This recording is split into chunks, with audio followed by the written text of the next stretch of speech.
नमस्ते साथीहरु, स्वागत छ हाम्रो YouTube च्यानल टेक्नो इन नेपालीमा। साथीहरु, तपाईहरुले पनि 2026 का लागि चाहिँ EDB भर्नु भएको छ र तपाईहरुले चाहिँ आफ्नो EDB को रिजल्ट चेक गर्न जान्नु भएको छैन भने आजको भिडियो तपाईलाई एकदम युजफुल हुनेछ। साथीहरु, आजको यस भिडियो अन्तर्गत रहेर म तपाईलाई 2026 को EDB को रिजल्ट चाहिँ आफ्नै मोबाइल ल्यापटप प्रयोग गर्दै तपाईले कसरी चेक गर्न सक्नुहुनेछ कम्प्लिट जानकारी दिनेछु। सो तपाईहरु पनि EDB रिजल्ट चाहिँ कसरी चेक गर्ने बुझ्न चाहनुहुन्छ भने पक्कै पनि भिडियोलाई अन्तसम्म हेर्नु होला र त्यसैगरी आज तपाईहरु यस च्यानल पहिलोचोटि हेर्दै हुनुहुन्छ भने अवश्य नै च्यानललाई नि सब्स्क्राइब गर्नु होला।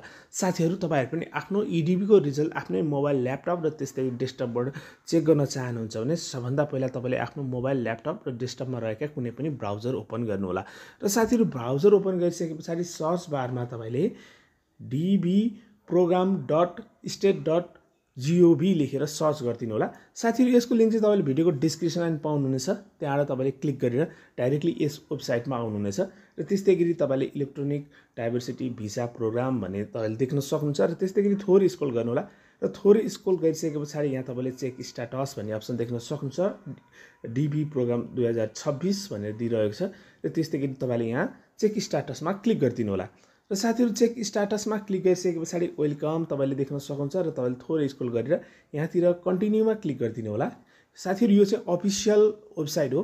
यो बाहेक अन्त तपाईले चेक गर्न सक्नुहुन्न र यो बाहेक अनेक कुनै पनि वेबसाइटमा चेक गर्नुहुन्छ भने त्यो फ्रड हुन सक्दछ र त्यसैगरी यहाँतिर तपाईले इन्ट्री इन्फर्मेसन भनिरहेको छ र त्यसैगरी DB रिजल्ट DB भरिसकेपछि तपाईलाई एउटा कन्फर्मेसन नम्बर दिनेछ 15 डिजिटको, त्यो कोड लगाउनु होला र यदि तपाईले त्यो कोड बिर्सिनु भएको छ भने चाहिँ तपाईले फरगट कन्फर्मेसन नम्बरमा एकपल्ट यसरी क्लिक गर्नु होला र साथीहरु क्लिक गरिसकेपछि केही बेर चाहिँ पेज लोडिङ हुनेछ र यतिखेर चाहिँ धेरै साथीहरुले चाहिँ यो DB रिजल्ट चेक गर्दै हुनुहुन्छ। धेरै साथीहरुको चाहिँ अलिकति लोड हुनको लागि टाइम लाग्न सक्दछ। सो तपाईले चाहिँ यहाँ 2026 राख्नु होला र त्यसैगरी तपाईले आफ्नो लास्ट नेम, फर्स्ट नेम, यदि मिडल नेम छ भने मिडल नेम राख्नु होला र छैन भने यहाँ नो मिडल नेममा टिक मार्क्स लगाइदिनु होला र साथीहरु यति गरिसकेपछि डेट अफ बर्थ लगाउनु होला। तपाईले फर्म भर्दा जुन चाहिँ लगाउनु भएको छ सेम लगाएर तपाईले चाहिँ फर्म भर्दा जुन इमेल एड्रेस राख्नु भएको छ त्यो इमेल एड्रेस राख्नु होला।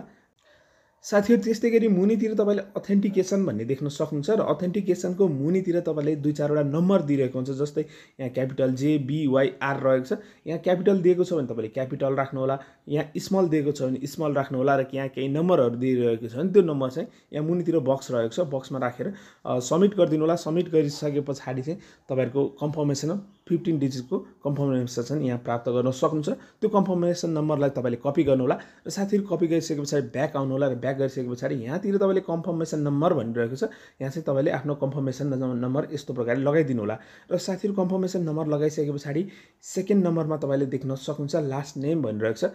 सो म एउटाको कन्फर्मेसन नम्बरले मैले प्राप्त गरेको छु। यस्तो प्रकारले तपाईले लास्ट नेम लगाउनु होला र लास्ट नेम लगाइसकेपछि डेट अफ बर्थ भनिरहेको छ।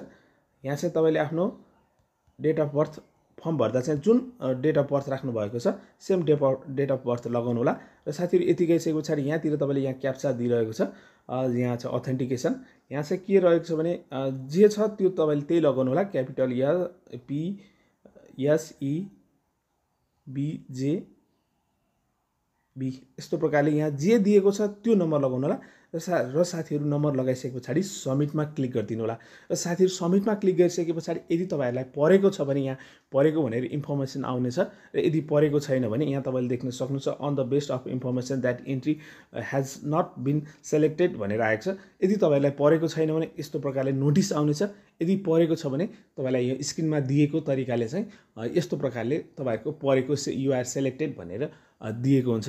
सो साथीहरु, तपाईले पनि फर्म भर्नु भएको छ भने अवश्य नै यस्तो प्रकारले सजिलैसँग आफ्नै ल्यापटप, डेस्कटप र कम्प्युटर प्रयोग गर्दै चेक गर्न सक्नुहुनेछ। साथीहरु, आशा गर्छु आजको भिडियो तपाईलाई मन परेको छ। भिडियो मन परेको छ भने अवश्य भिडियोलाई लाइक, कमेन्ट एन्ड शेयर गर्न नबिर्सिनु।